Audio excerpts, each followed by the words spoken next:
Did you see the All Things? Do you know what All Things Go is? It's the music festival. And fire.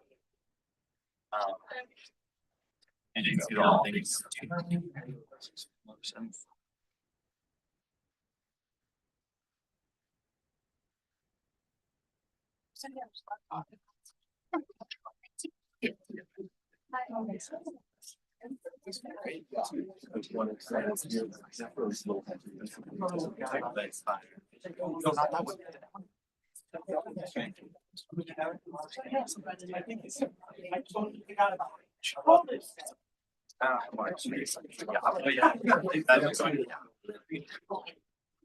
I need to go. Anyways, but that's we have so much. Oh yeah,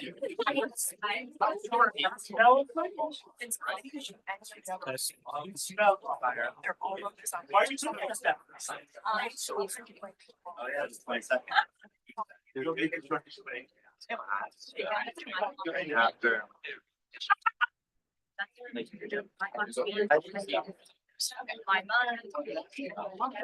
I watched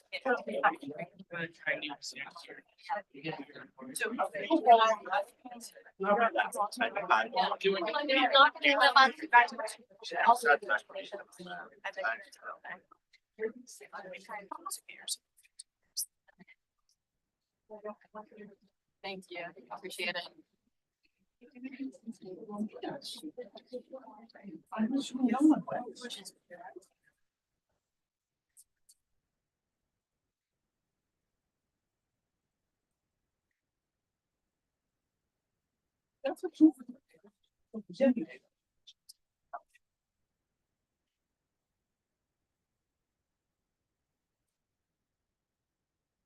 Good afternoon, everyone. Welcome to our Science Institute Fellow Seminar.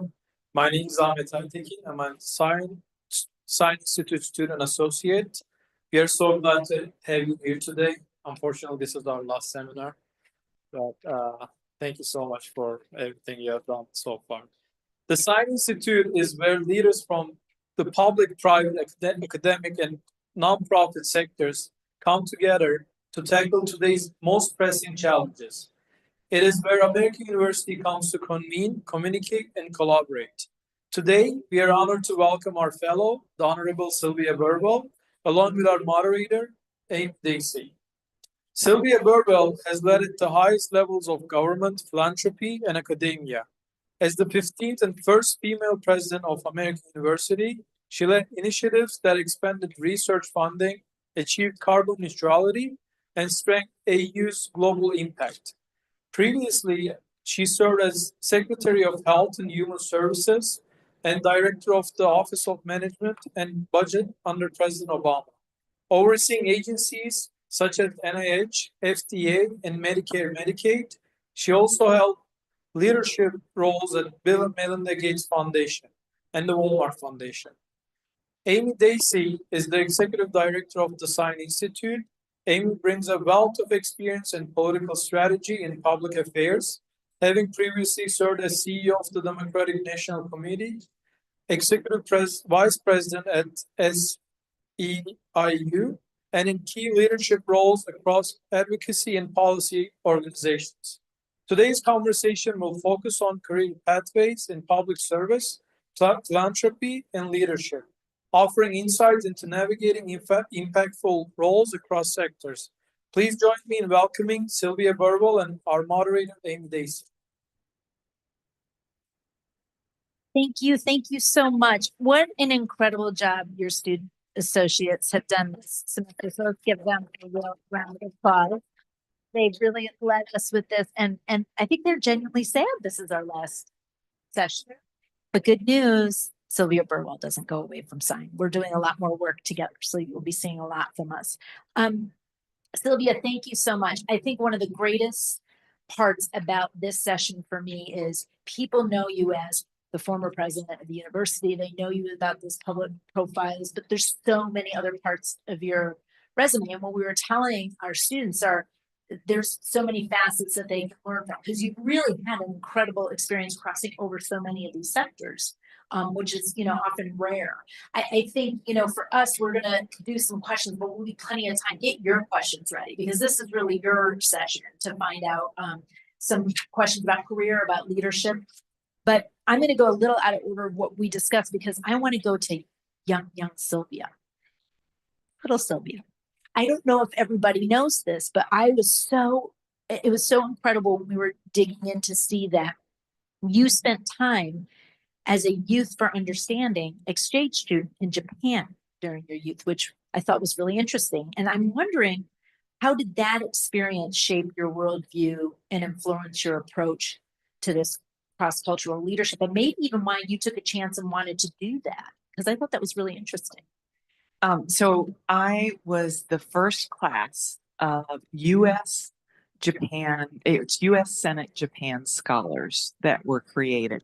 And the Japanese government paid for 100 students when you finish your junior year to go and spend the summer in Japan.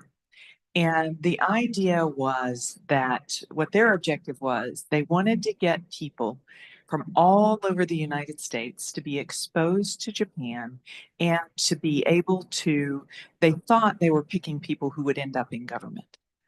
And so with me, they definitely kind of hit it right in terms of this. And this program, it's kind of an incredible thing.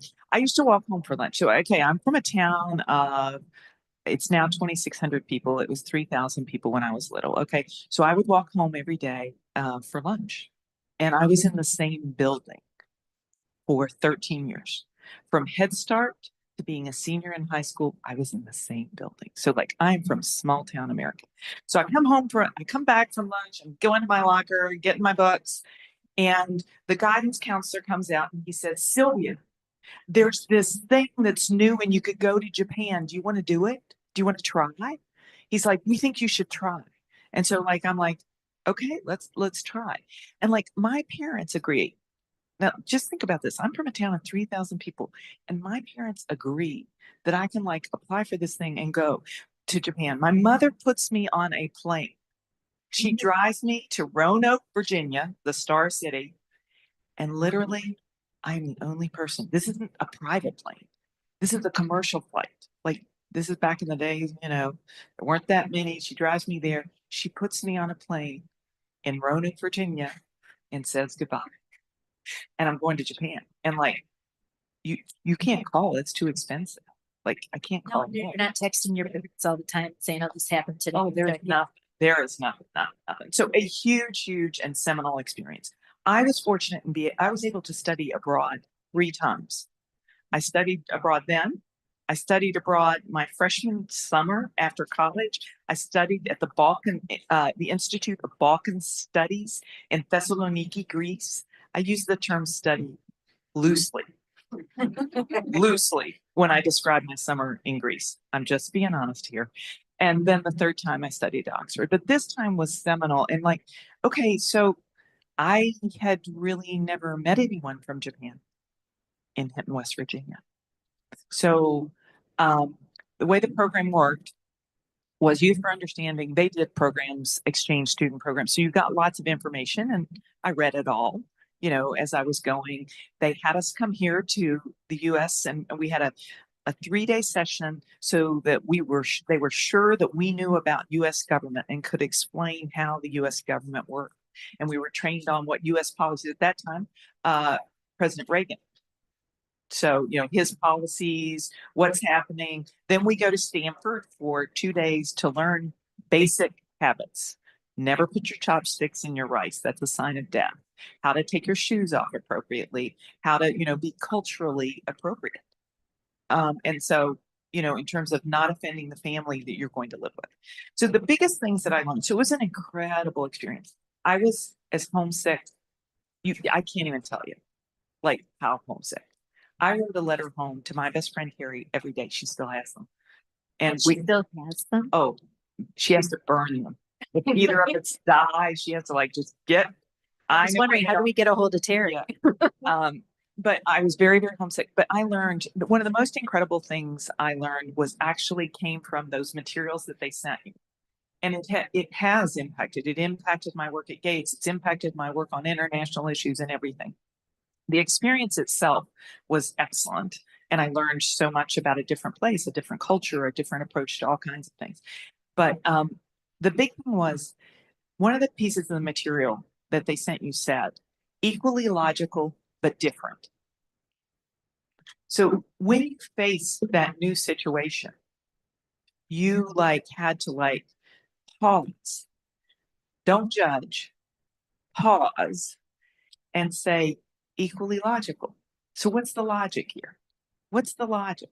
It's different than what I would have applied, but there is logic to what they're doing. And let me give you the best example. And I actually wrote my college essays about it. So homesick as can be, I get sent to school. Okay, I'm going to school with my host sister, and it's all in Japanese, and I have to wear a uniform. I'm a kid from a public school in West Virginia, okay, and I have to put on a uniform, very long, a long blue sailor skirt with a sailor top, and one day it is pouring the rain, and I break out. I have on my uniform, but I put on my orange slicker. I'm a Hinton Bobcat, orange and black were our colors. And so I brought a rain slicker and it was orange. And my host mother, who can't speak any English but uses dictionaries, tells me, no way. No way, no how. With the dictionary I get. And finally figuring it out. And I'm I can't believe they don't want my individuality. They don't want who I am as a person. Many things that I'm sure you all get and understand. But what it was about, and I wrote about this, is actually it was the opposite. When the reason that everybody had to be the same is because then it was about who you are. It wasn't about what you could afford in terms of clothes or any of those things. It wasn't about these external, the things on your outside. It was about everybody would be known. You were an individual because of what was on the inside. And so I had a little trouble with that logic at first. It took me a while to get, but that is one of the best examples I can give. And that equally logical but different has served me in everything from the international work I've done to the seminar that we're completing, which is the realignment conversation. The people that voted, we need to understand their logic. It's equally logical, but different. And so it has served me incredibly well. And it was a great experience in so many ways, including learning to deal with jet lag. And I traveled 40% of the time when I was at the Bill and Melinda Gates Foundation. But we get off the plane, I'm 16, we get off the plane and we go straight to meet with the prime minister of the country. You're I am kind of sleepy. It's all in a foreign language. What is going on? So lots of incredible experiences came from my Youth for Understanding experience. It's interesting that was one of the early opportunities that you had. And did it help you shape, you have to have a global perspective too, because taking, challenges and. Yes. I mean, I was there for the anniversary of Hiroshima and Nagasaki. That's the bombing when we released the nuclear bombs. And that day in Japan, and I'm an American, and that was quite an experience in terms of the people I went to school with. I went to an all-girls school, and just their anger towards me in terms of having that understanding of different contexts for the way things happen too. So one question I wanted to kind of move into is you served as deputy chief of staff during the Clinton presidency.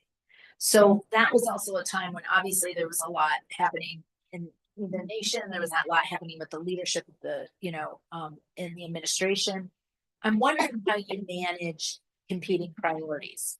And listen, let's be honest, particularly you navigated through the political turmoil of the impeachment proceedings, but you also had to have the White House focused on its agenda despite these challenges. Did you learn a lot from that experience of outside forces trying to keep, you on task for your job? I'm very curious how in that role you navigated that. Yes, and I think there was a lot to navigate there because I also was let's do that part first, which let me give you a very specific example of how that was navigated. And at that point in time, at the point in time which a story breaks about President Clinton um, and Monica Lewinsky, which was a person that he was having a relationship with. At that time, you don't know. This is what is reported. And it is maybe 2 or 3 weeks before the State of the Union. And I had been assigned, I'm Deputy Chief of Staff. John Podesta is the other Deputy Chief of Staff, and Erskine Bowles is the Chief of Staff. And I had been running a process for about 5 months on the State of the Union. I mean, I had books. The National Security Advisor had produced what they thought their priorities were. The Domestic Policy Advisor had produced their priorities. The Economic had produced their priorities, because this was our second term agenda. And we were going to like have substance and clear things we were achieving. And like this whole product, it was called the pillars. If you said the word pillars to certain people that served with me that have post-traumatic stress, but it was all process, and we were gonna, and so then this happens, and Erskine was great.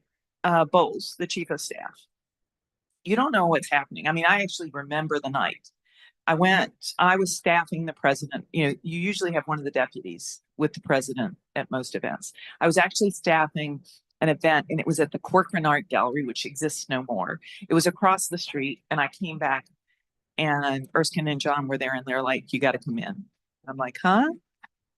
And like, I remember like the whole thing. But Erskine, it's very clear. He's like, "Sylvia, you are keeping us on task. John, you are dealing with the problem." And so it was divided, and it was clear. And so like, I knew my job was to have one of the best State of the Unions we'd ever had. As a matter of fact, ran the State of the Union to the point where, I don't know if you've ever noticed, when you watch the State of the Union, you can hear people turning the pages. And I don't think they give it out anymore. Used to give it out. So you could hear them turning the pages. I made it, instead of on 8.5 by 11 paper, I extended it to legal size paper, so you would have fewer churns and less noise in the thing. That was the level of detail. Detail oriented. Okay, that was the level of detail.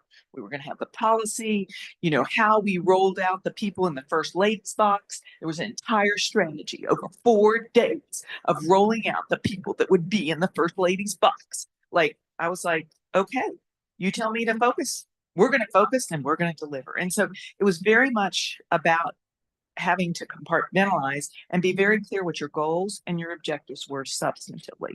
And that's a lesson in many crises. It's just like, get to the clarity of what the goals and objectives. The second part of all of this, that was a huge and big learning process, is at the age of 27, I was called before the grand jury.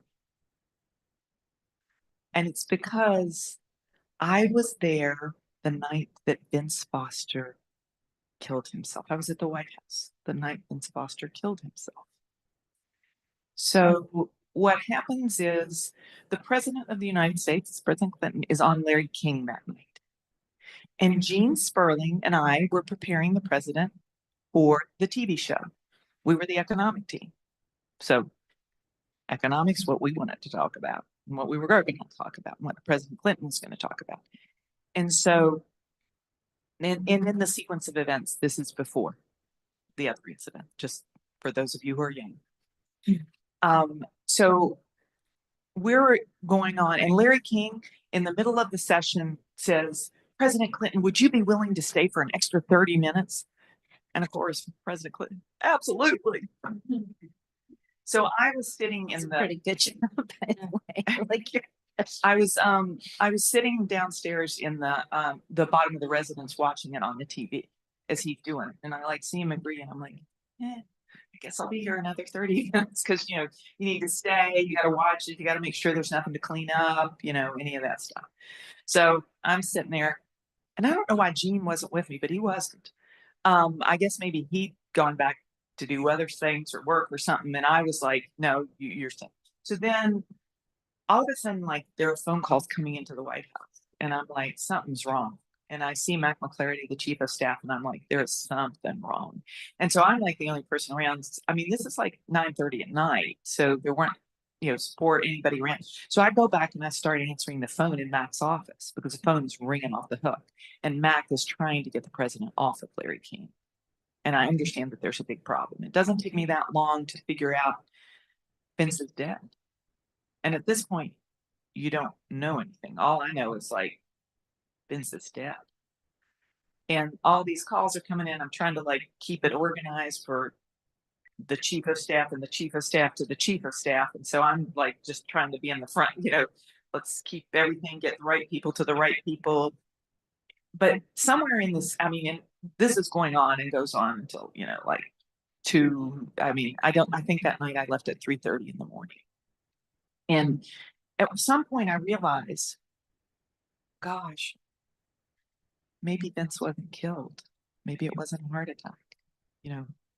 Could it have been suicide? And so I was friends with all the cleaners because I was there every night. And friends with the Secret Service that collect the burn bags. Does anybody know what the burn bag is?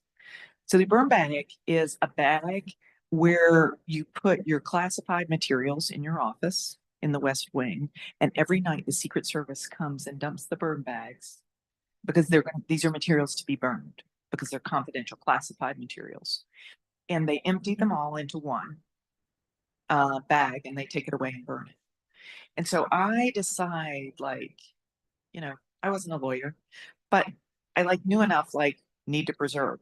So I go to the cleaning ladies, and I actually get Vince Foster's trash. And I tie it up. My anal retentive self, I make a list of everything that's in it, tie it up, put the list on it, and lock it in what was then, I guess, Mark Garrett's office, or can't remember. It was the deputy chief of staff at that point. Maybe it was Harold's office, Icky's, but lock it in their office. And then I get the Secret Service to get me the burn bag. It had everybody's stuff in it, but I preserved the burn bag and I preserved that. And I tell Bernie Nussbaum, the general counsel, I'm like, lock Vince's office. You should just lock it. Lock it up. So the next morning, when I get back at 6:30 in the morning, I start typing, and I type 3 lines before, I'm dealing with economic statistics that are coming out and we got to get a phone call going and blah, blah. And I type 3 sentences about what I did the night before because I thought it was important to record it. Those 3 sentences, I don't even want to tell you the legal bills that were personal because I get called to testify before the United States Senate on this matter 2 times. And I get called before the grand jury. So this experience when you're 27 years old teaches you a lot. I had to prepare for testimony before the grand jury. And in case anybody there's no reason you'd know the grand jury. I didn't know how it worked. You can't have your lawyer. So the way the grand jury works is there are jurors, a group of jurors hearing the testimony. And then there's a person, basically the prosecution, asking you questions, but your lawyer isn't there. Now you could say, hold it, I need to go consult with my lawyer. But you can imagine, I need to go consult because I don't know how to tell the truth. You don't stop the proceedings in terms of that. And you're sitting there, and these people have a relationship. They've been doing this for 2-3 months. So the prosecutor has a relationship with the jurors. They've been together for a long, long time at this point. I mean, it was quite an experience learning about our legal system, as well as that. And I mean, as recently, I was actually at an event and Justice Kavanaugh was there. And someone said, you know, do you want me to introduce you, take you over and introduce you if he comes in? He hadn't come in yet. And I said, I just have to think about it because I'm pretty sure that he did my grand jury. I can't remember, you know, this is not something one wants to remember in terms of that. So the whole experience, I learned a tremendous amount. And you learn a lot about crisis, and you learn a lot about how to be calm, and you learn a lot about how to be focused. You know, at 27, I was testifying before the United States Senate in hearings that were front page news. As a matter of fact, the night before my testimony, first testimony in the Senate, I get a call from a reporter from the Washington Times. And the reporter's like, I'm calling you because I don't really think this is right. But a senator has leaked that you destroyed documents. And can you help me? He said, I don't really want to publish this, but, and I said, I can't, I'm testifying before the Senate. I can't talk to you on the record about a testimony that I'm doing tomorrow. And so the next day, the Washington Times had a banner headline, Clinton aide destroys Foster documents. And then the correction, the Washington Times corrected it. It was on page 4, this big, the next day, the day after. So yeah, so learned a lot, lots of experiences, and lots of, I would say, tempering occurred during that time. I think it's interesting too, because you've had so many experiences in different roles in the administration. So we look at Deputy Chief of Staff, OMB, HHS. It's interesting because while you were Deputy Chief of Staff, I was in a Hill office during impeachment. And so just hearing, like, I'm having my memories about what did that look like and how did our office run. And so I'm curious about also the different audiences and how do you manage, like, in those roles, all of them really. You also had, you know, the people you were responsible to in your role. You talked about like the people you worked with as Deputy Chief of Staff, but you have these other audiences because in this government, it's Congress, it's the Supreme Court. It's like, how did you manage that in some of these roles, especially when you think about the fiscal policy at, you know, OMB and like, you know, these are stakeholders, investors in what you're doing, HHS, that matters. How do you manage all those audiences and making sure that you're getting the information out in that way? It's complicated. Yes. And so very early in whatever it is you're doing, figuring out what the objective is and what measurable success looks like. And then also understanding just about anything you do, any job, just about anything, the number of stakeholders is going to be more than one. And so how you get to the place where you can understand and think from that other stakeholder, how are you going to get that? Figuring out how you're going to get it. And that's if you have to ask somebody. You know, when I came back to do OMB, we were in something called, when I came back to this is the second time the Obama administration, and I'm the director of the Office of Management and Budget. We are in something called a sequester, which is a very bad situation where things are just being cut. And they're cut across the board. It's bad budgeting, it's bad everything. And we got to get out of it. Nobody knows how to get out of it. One of my first moves was I got to understand one of the sets of stakeholders. So I find a Republican congressman who gets a group of Republican congressmen to meet with me confidentially and tell me, like, what's on you, what are they thinking? How are they? But getting to the place where you understand those stakeholders, it takes work to figure out like what this group is thinking or what that group is thinking. I mean, obviously I wanted to understand what House and, you know, the House and the Senate don't always think the same thing when you're doing that kind of job. When you're at Walmart, you know, and you're working on the foundation, you know, what the philanthropic work looks like, what the business work looks like, what the community work looks like. There are lots and lots of different stakeholders, and very quickly understanding, like, how do you need to think about this from different stakeholders' position is something I would suggest as a career development thing that you figure out quickly. That's important. Because you brought up the Walmart Foundation, you were also Chief Operating Officer and President of the Global Development Program at the Gates Foundation. And I'm really curious, especially in philanthropy, you oversaw initiatives that touched millions of lives and globally. What were some of the key strategies you used to ensure these programs not only reach their targets, but were also sustainable in the long term? Because that's a big part about like a lot of times some of you all will go off and do program work and like how important is that and how did you manage that, especially on the global scale? Because I know some are interested in working globally. Yes. So it was at the Gates Foundation that I kind of developed one of my primary approaches to problem solving in terms of whatever the problem is or the thing that I'm working on. And it starts with a definition of the problem. What's the problem you're trying to solve? Define. And then the second circle, and this is a Venn diagram. The second circle that's overlapping is what's the solution set? So, I mean, and that can be lots of different things, can be that solution set.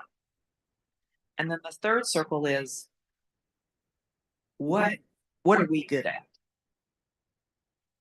And so that overlap between the problem, the solution set, and what we're good at. So getting that is like step one. And so I figured that out, by doing it. I did so many pieces of strategy work for Bill and Melinda Gates. I like used, the strategy for this thing, strategy, as we were trying to like figure out. And then the next step in terms of it is a big learning that I had when I was at Gates. And it was combined with the learning of having served in government. And that's that really only two things scale something. And that's government and markets. Those are the two things that scale something. Philanthropy is not a scale play. Just not. It can start something, it can figure it out, it can create models, it can advocate, it can provide the information and the analysis. It can, you can use the voice. In 1 week, when we decided to focus on malaria at the Bill and Melinda Gates Foundation, and Bill made it his top priority for that week, and Melinda, we got more coverage of malaria than the entire year. So, I mean, there are all kinds of things philanthropy can do, but scaling and sustaining are not that. So how do you get to the sustaining part? When you think about like what it is you're working on, increasing agricultural productivity for smallholder farmers. That was our core objective in the agriculture program. You have to think about what is my theory of change and what is my theory of action. And included in both of those. So the theory of change is, if I push this lever, if we do these things, these are the outcomes we're going to get. And think of theory of action as an action plan or a business plan for those of you who are at COGA. Think about that as that, or anything. If you're at SIS, I'm sure you've learned the plan to get it done. That's what the theory of action is. And then you got to be willing to evaluate and measure. You just got to be. That's how you get to this sustainability. So you have a thought about how it will be sustained. I mean, you got to put that in the plan in terms of how you think about it. And then you got to be willing to measure and change things and know that you're wrong. You got to be willing to go, I'm wrong. We got to back up and change. This isn't working. And those are the ways that you get to true sustainability. Well, it's interesting if we can expand on that. Like, how do you approach tough decisions? Because sometimes that can be crippling to somebody. Like they don't know how to keep going, but like you have literally had some of the toughest decisions put in front of you. What's your process? Is it different for different things? And, I'm always curious, like, especially when I think about my career and stuff, is it better, they always say it's, is it perfect better than good, or, what's the best way to keep that moving momentum and that pivot? Is there an example when you had to pivot that That's a hard decision to make too. When you've gotten it wrong. Yeah. So in terms of the tough decisions and how to get there, this gets to like build good teams. Build great teams. Because step one is good substantive analysis. It is knowing the facts as best you can. Because sometimes you can't know them all. It is knowing the facts as well as you can. And so that a great team that can help you with that really, really strong substantive analysis and the clarity of what you're going. And that clarity about where you're going is quite important.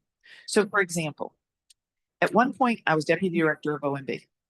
We are in the middle of Bosnia and Kosovo. These are some wars that we participated in.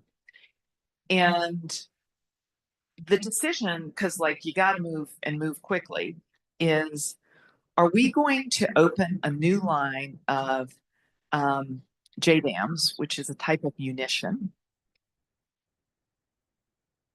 Are we going to do night vision goggles for our troops? There's a new generation. The technology is new. Or are we going to do early Head Start? That's the decision. Yeah, you gotta like, you're putting the budget together and you gotta like do it. You gotta figure it out. And I've always said that, I've been on boards, I've worked at Walmart, the Bill and Melinda Gates Foundation has since the private sector. And, everyone's like, it's all so, everyone says do it like the private sector. Well, one thing that's a little different in the private sector, the measures of success are actually a little clearer. Because you can see in this problem, like even if you have the best knowledge, early Head Start can reduce, you have statistics and stuff, but how do you compare early Head Start to opening the JDAM lines, which we don't know if we're going to use, and the troops that it will save, and the lives that it will save, and the peace that it could bring? How do you compare that to a 3-year-old starting to get some of the things that they need? And so part of making these kinds of decisions is you get as much as you can. You cannot be afraid of the perfect being the enemy of the good. And you can't be afraid of, you got to know that you can't not make a decision because you might be wrong. You just can't, because you're not going to move anything forward. So it is like jumping. It is like, I liken it to, actually, if any of you have ever done the trapeze, that moment when you got to jump for the bar, when you just have to jump for the bar. And like, there's just you don't know if the timing's exactly right. The bar's swinging, they're swinging the bar to you, and you decide to go, jump and hit the bar.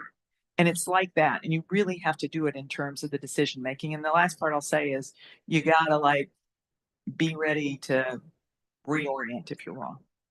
Okay, I have to ask, have you been on a trapeze? Yes.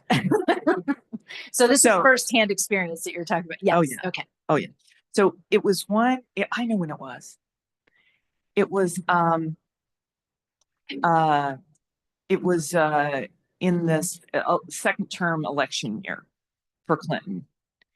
And I thought, well, we may not get reelected, so I need career options.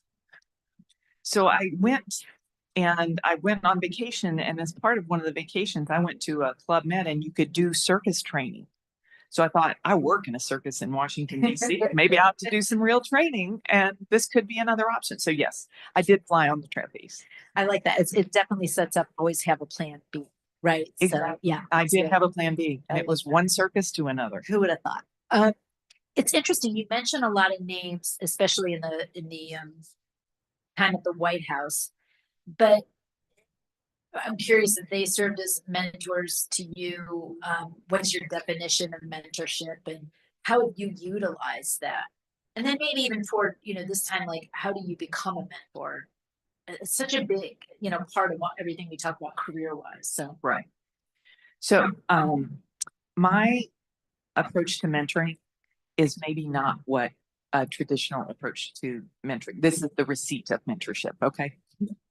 I'm going to come to the other side, which I think is very important. And I consider it something very important for me to do. So I have always taken an indexed approach. And what do I mean by an indexed approach? I mean, I don't think of like, I have people that I'll list and I'll tell you some of the people that like I always turn to and I consider mentors, but I also kind of like view the world in terms of there's something I learned from you. There's something I learned from you. There's something I learned from you. There's something I learned from you. Something I learned from you. And I think about that. And that's actually a part of how I think about how I am mentored. And that like includes everybody like from my grandmother to Madeline Albright or to Bob Rubin to, you know, and, you know, there are people who have been constants, you know, Patty Stonecipher, who was the CEO who hired me at the Bill and Melinda Gates Foundation. Madeline Albright, until she died, I never made a career, and I've had many career changes, as you can hear from this conversation. I never made a career change without talking to Madeline and getting her advice. The last one, it was quite difficult because it was like I was going to call her and I was going to take this job here at AU, and like there was, yeah, and there are people like Madeline, Bob Rubin. They're constant, you know, that I kind of keep going back to. I stay in touch with. I do, and so many people who have been so generous. And interestingly, you know, I've been fortunate to be the first woman or the second woman to do a lot of different things, and there was a group of women, and I was like, you know, I'm in my 20s and these women are all in their like 50s and 60s, and they had a group that they like brought together to mentor and help other women, and that's just always been a quite an important thing in terms of people who always helped and supported me. And so it's been an important thing in my life. And I was thinking about it as I was coming to this because I thought, you know, about the mentoring thing. And actually this week, we're on Thursday, and I've spoken to 4 people that previously worked with me and for me. Actually, 3 of them worked with me and for me at different points and have questions or working on things. One is taking a new job and she wants to set her agenda and wanted to talk through how do I work on setting the agenda for this organization? How do I do that? And one of the 4th one, actually, I didn't know her, but one of my best friends from college, she mentors so many people and she's so good. And she asked, will you talk to this person who's a friend of mine? And this woman is like black belt in terms of mentoring. And so I said, of course. And so I think it's extremely important. And the way I think about it is it actually kind of gets divided into 2 categories, my mentoring. And there's the mentoring that you do when you're in a role, a leadership role. And that's really important. And, you know, whether it was here at AU, and there were people that I wanted to mentor because I knew American University could produce more university presidents, you know, from the people that were here, that, you know, that was on my mind. And so you mentor with that kind of purpose and intentionality. My, you know, my chief of staff was the deputy at HHS this last time. You know, you mentor because you see when you're working with someone, you want to mentor and help them achieve their fullest potential and help them, and maybe help them even see that they can do something they don't know they can, you know, and that often happens. Then there's the category of mentoring that occurs post. And that's a lot of what, you know, I do now in terms of, because I've worked with, I'm so, you know, this is a long period of time and I've worked with so many different people. And so now helping and supporting those people as they go and do things and try things.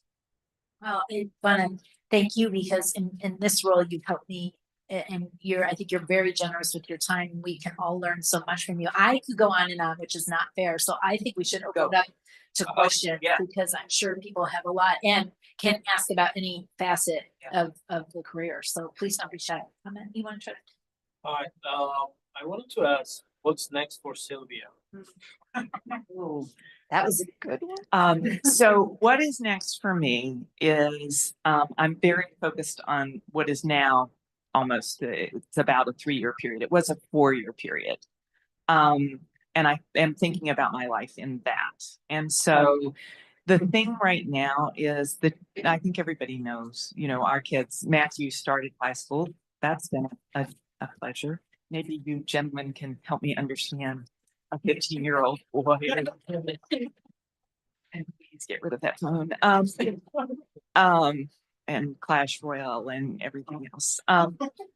So there's Matthew and Helene as a junior. And so right now I'm still working. I'm here at the university, and doing a number of things at the university. I'm doing not-for-profit work and some for-profit stuff. I'm doing what I would call a portfolio.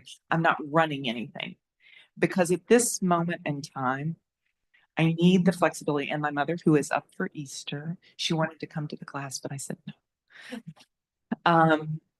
She's 89. And so this 4-year period, it's now 3 because it's been almost a year, is really a time to focus on family. And interestingly, you'd asked this question today. So interesting. So today, the Aspen Institute announced a new program. And the program is called Act 3. And they selected a group of fellows. And we will do 2 one-week sessions. And it's with readings and seminars. And it is about, there's a Nobel Prize winner who's a part of the group. There are people who have, done a lot of different things. But the purpose is to think about the most important ways that you can have impact in Act 3. And so I have been named as a part of that program. So when I get done with the program, I may have a better answer for year 4. Okay, well, we'll bring you back. That's easy enough. And I think that on the Science Institute, we're highlighting that big, accomplishment next thing. And so if people are interested, you can go to our stuff and see a little bit more about what Sylvia's going to be doing with that. What's another question? Yes. So going back to early career, I feel like a lot of these positions, it's skills that many people can do. There's more supply than there is demand. What do you think someone, when they looked at young Sylvia, looked at you and they're like, yes, we want to take a chance on you? It's a great question, and I'm going to answer it, and I'm going to answer it when I was your age. Okay. So I go to work. First, I go to work on the Dukakis campaign. This is a failed Democratic candidate. You may remember he was in a tank. Not good. You also may remember he answered a question really badly in a debate. He answered a question about what would you do if someone raped your wife, and he gave a pretty technical answer. Love the man. He's Greek. I'm Greek. But so it was a failed presidential campaign. But when you ask what distinguishes, so the idea that you do whatever you're asked and whatever it takes. No attitude, no anything. So on the Dukakis Benson campaign, I told Susan Rice, because I was the first one to go. So we're all in England studying. Susan Rice, a gentleman named Michael Barr that some of you may know as vice chair of the Fed. Michael, Susan were joining me. I was the first one to go back, to get back and work. And I called him up and I said, let me just tell you, on this campaign, you need to be a Rhodes Scholar to fax and a Marshall Scholar to photocopy. And for those of you that don't know what a fax machine is, you put paper in, you dial a number, and you push send.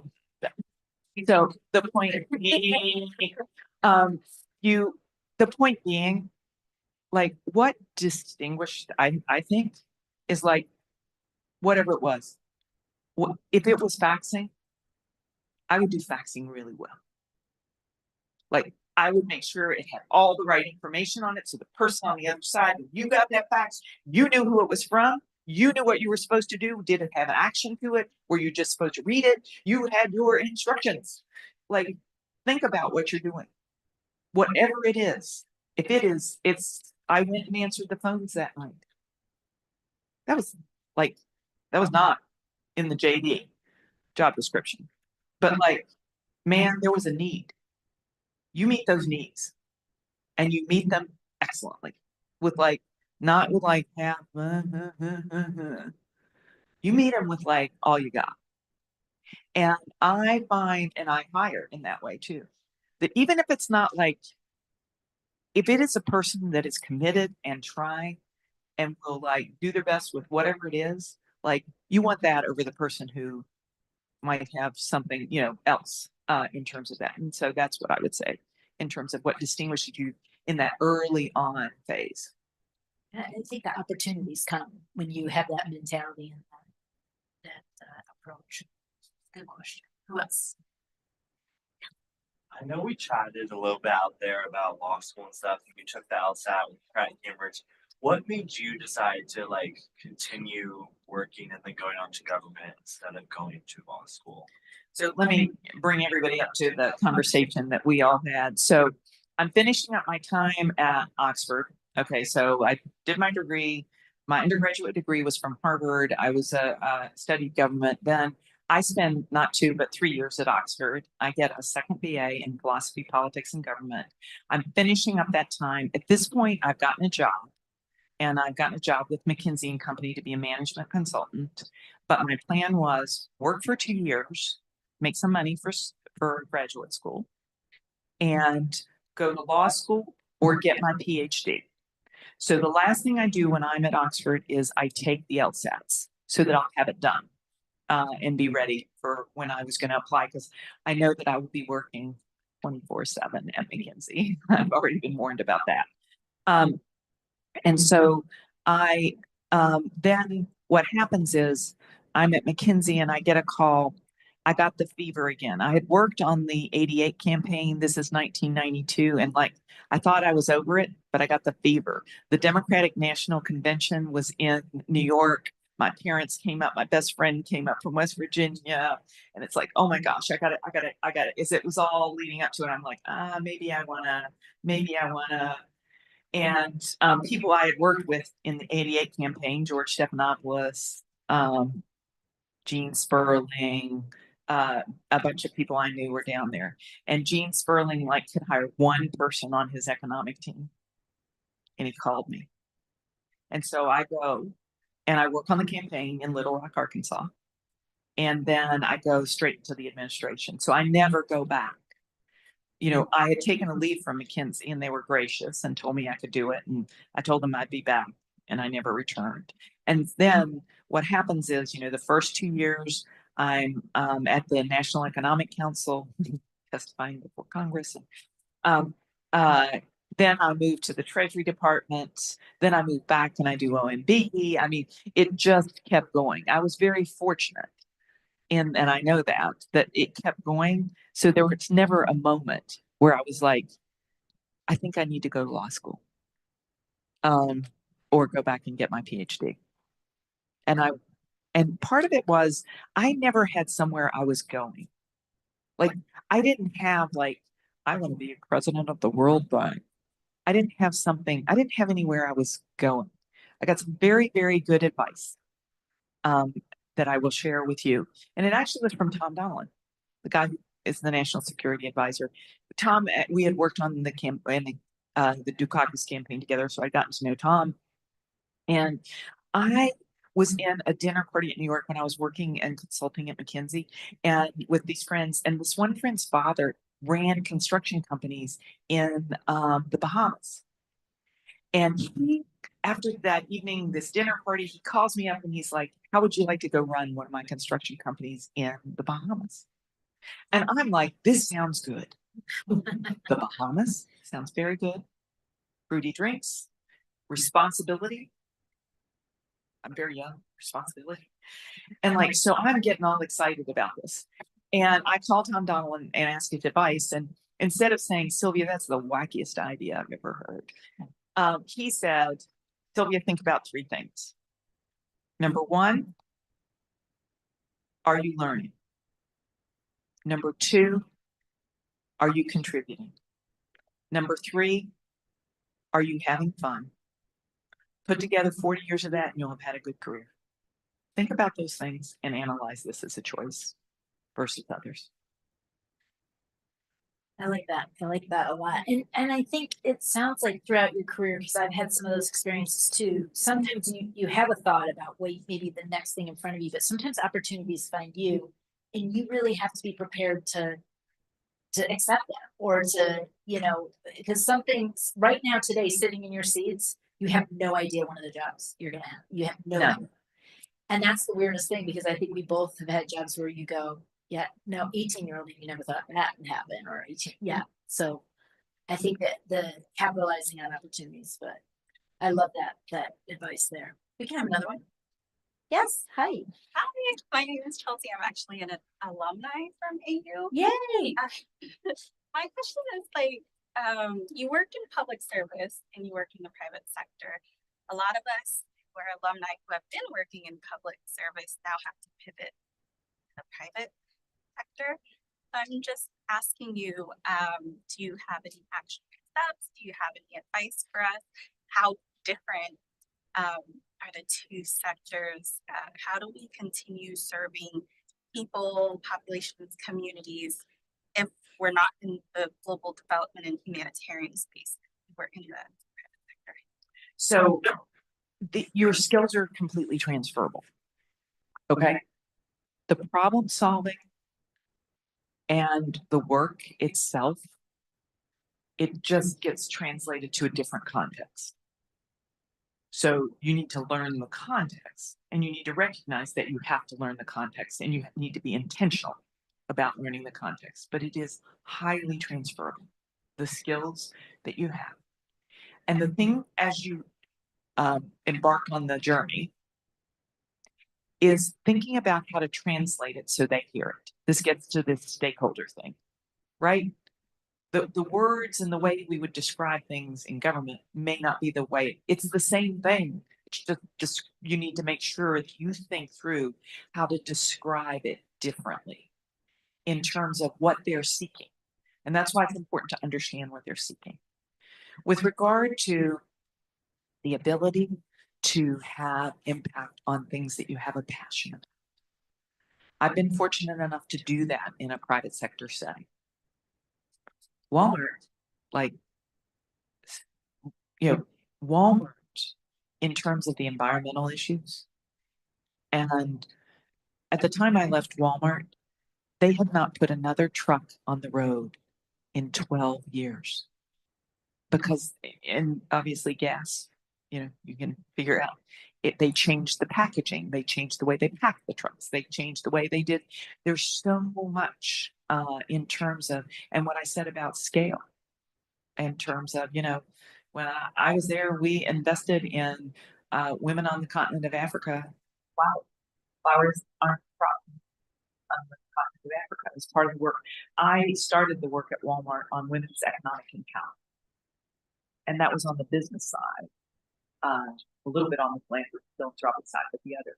And so finding those places and those institutions where you can have that impact in terms of it.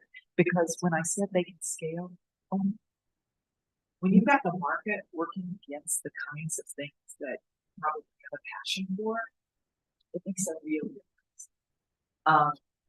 And so thinking through those kinds of things would be what I would say. Making sure you can always translate it, but no, your skills are highly translated.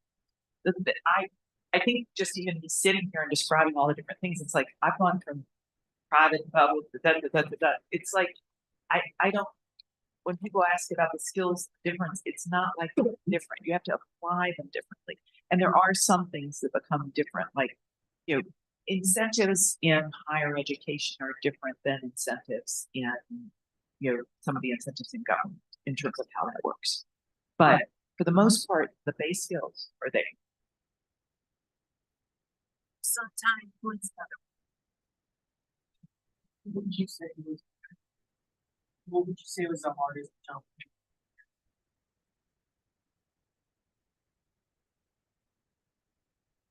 Jackie.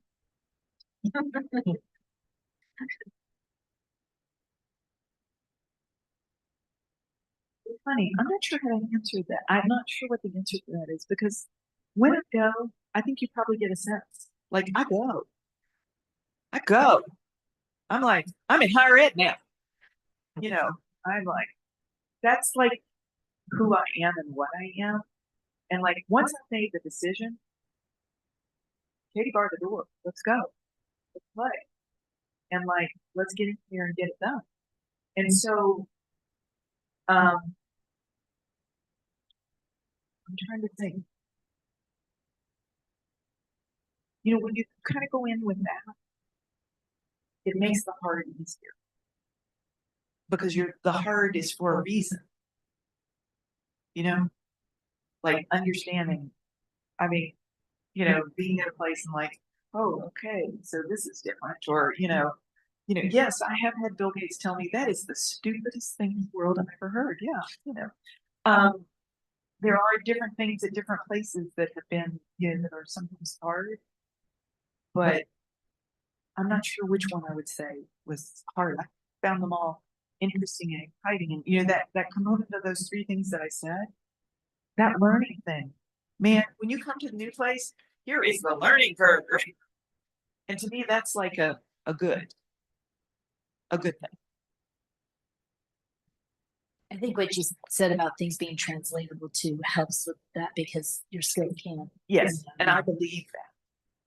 I believe, and that's probably also what helps with the things. No, I believe it. I believe that, and it's everything you learn along the way. It's not just the jobs. It's like, when I was HHS secretary, it was important that I was from rural America and I understood healthcare in rural America because the challenges of rural American healthcare, and I lived in the Upper East Side of Manhattan. Like I got urban, I volunteered at the Boys Choir of Harlem. I was a volunteer in a program for foster children. Every weekend we would take these foster kids and do events and stuff with them. It's like all of those experiences teach in terms of like you learn about the stakeholder questions. You learn, it's not just like the jobs that teach. It's life that teaches the stuff that you're going to use. And it's up to you to think about how am I going to use that? How does that apply to you? How does that help me here in terms of that? Okay, one more question. Anybody? Okay, Alex, you can have the final one. So I was wondering, you talked a lot about budgets and budget. Also in your other capacities as different executives, what are some decisions that you had to make that affected not just people outside that you're trying to help with your organization, but like the people inside the organization that would make the tough decision? Team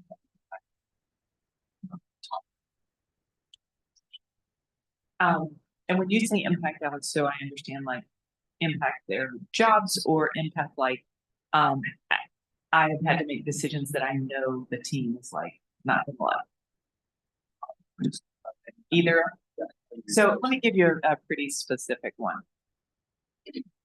So I am trying to negotiate the expansion of Medicaid. Okay, so when the law is passed, it's going to go. The expansion goes everywhere. There's a Supreme Court case. This all happens before I get to HHS that changes like the way this works, and so states have to accept the expansion of Medicaid. And like this is a big deal. It's a very big deal in terms of more people getting healthcare, and also it's a big deal. It's about 60. Oh, I think it's close to 60. Maybe the numbers have changed, but it was over 60% of the people that get Medicaid actually are working people, in terms of this. So anyway, big deal. Need to work on this. Need to do it. So I'm negotiating with a governor named Mike Pence from Indiana, and and like these negotiations, I mean, it is me and the governor doing the negotiations on these things because it's a huge deal. It's a huge deal for them financially. I want to recognize that, except the federal government is taking most of the bill, but Medicaid's a big expenditure in states. And so negotiating. And it's like some of the things that, my team did not want in, things, in terms of us accepting certain kinds of things to get it done. And so I got to make a decision. We're going to expand Medicaid in Indiana, or am I going to go against some of the pieces of my team? And, that's tough because I think you've heard me. Like, I love building great teams. I trust the people. Like, the idea that I'm like differing on this gives me like heartburn. But go ahead, do it. Do the deal. Handshake, do the deal. Not even 6 months after we do the deal, in the state of Indiana, there was a terrible HIV outbreak. That people were dying. It was terrible. It's like one of the larger outbreaks we've had in modern, since you all have been, I guess at this point, since you all have been alive, many of you in the room in terms of the US, and like how many lives were saved because Medicaid was there and expanded, and it was right, and it could have been maybe not, but it was tough, and it is tough, and you have to. One of the keys I find is owning it, looking it in the face, and saying to that person that disagrees with you, I'm moving forward with this. I know you don't agree with me, but I'm moving forward because I believe and why you're doing it. And you've got to pause and take the time to face it, to own it, to talk about it in terms of it. And that's hard. It's hard. Because also everything has to be done talking about it. Yeah, in terms of you're not putting it in writing. Because even before these days, you wouldn't put that. Well, thank you. I would invite our student associate that's going to close us out to come up, and thank you so much, Sylvia. Thank you all. I always learn from your questions. What's on your all's mind is something that teaches me too. Well, thank you so much for joining us for this much needed career conversation. Here at Sign, we always say communicate and collaborate, and that goes beyond the student. Please keep this important conversation going, whether you're graduating in a few weeks or returning for another year of study and exploration on AU's campus. Thank you to the AU Alumni Association and the AU Career Center, and for our own Amy Dacey for moderating today. If you enjoyed this event, the Sign Institute will be back in the fall. To be the first to learn about our next opportunity, consider joining our mailing list or following us on social media. You can find those links at the postcards at the table behind you. Thank you all for joining us, and let's give the Honorable Sylvia Burwell and Amy Dacey one last thank you.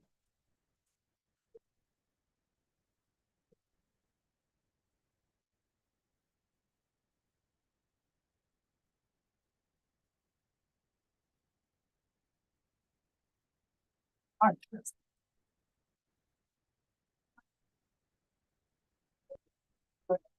It's really gonna announce it if they're smart. I think I was talking about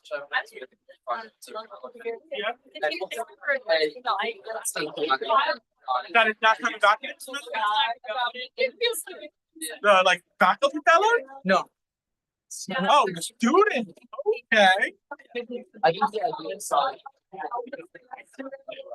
yeah. Yeah. Oh gosh.